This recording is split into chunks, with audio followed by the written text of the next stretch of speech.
تو کیا کم ہے؟ جب ٹرمپ کر سکتا ہے تو آپ کو بھی کرنا پڑے گا۔ وینیزویلا میں ٹرمپ نے اپنی فوج کو بھیجا کر وہاں کے ایک جمہوری طور پر منتخب شدہ صدر کو ایک ملک سے، اسی کے ملک سے اٹھا کر امریکہ لے کر چلے گئے۔ نریندر مودی جی، امت شاہ، دیویندر فڈنویس، جب ٹرمپ اپنی فوج کو بھیجا کر وینیزویلا سے قدمی کو اٹھا سکتا ہے، آپ پاکستان میں بھیجا کر جو ممبئی کی سڑکوں پر سازش کرنے والے 9/11 کے ظالم لوگ ہیں، چاہے وہ مسعود اظہر ہو یا پھر لشکر طیبہ کا وہ ظالم شیطان ہو، مودی جی 56 انچ کا سینہ ہے تو بھجا کر اٹھا کر لاؤ۔ یہاں پر بی جے پی کے لوگ، کیونکہ مہاراشٹر کے الیکشن ہے، مہاراشٹر کی اور ممبئی کی جنتا کو بول رہے دیکھو ہم نے ایک بنگلہ دیشی کو بھیجا دیا۔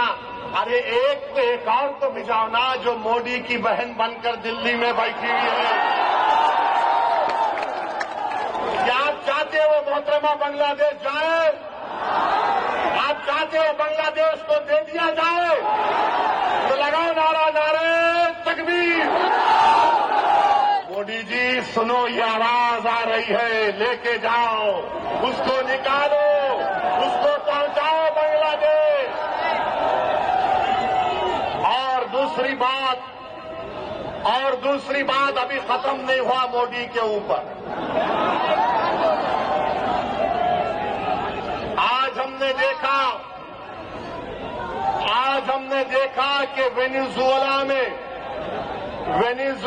میں ٹرمپ نے اپنی فوج کو بھیجا کر وہاں کے ایک جمہوری طور پر منتخب شدہ صدر کو ایک ملک سے، اسی کے ملک سے اٹھا کر امریکہ لے کر چلے گئے۔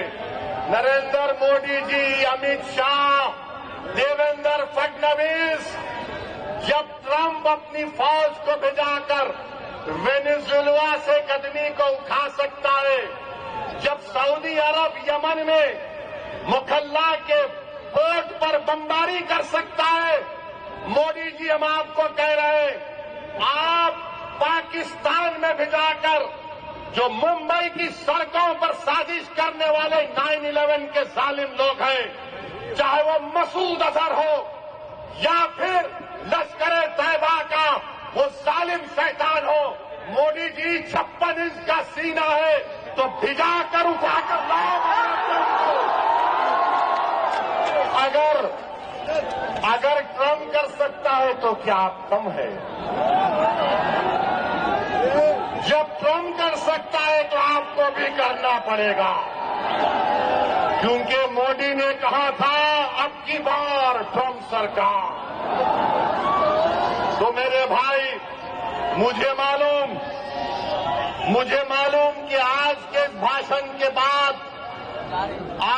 بھاشن کے بعد ٹی وی چینل کے لوگ مصروف ہو جائیں گے۔ اویسی کا ایک اور بھڑکاؤ بھاشن۔ ارے ظالموں سنو، کسی شاعر نے اچھا کہا تھا کہ تمہاری سوچ کے سانچے میں ڈھل نہیں سکتا، تمہاری سوچ کے سانچے میں ڈھل نہیں سکتا، زبان کاٹ لو لہجہ بدل نہیں سکتا، زبان کاٹ لو لہجہ بدل نہیں سکتا۔ اور سنو نریندر مودی، دیویندر فڈنویس اور اکھلیش یادو، مجھے بھی موم کا سمجھ رہے ہو کیا؟ تم کیا ابو عاصم صاحب کی طرح مجھے بھی موم کا سمجھ رہے ہو کیا؟ تمہاری لو سے یہ لوہا پگھل نہیں سکتا۔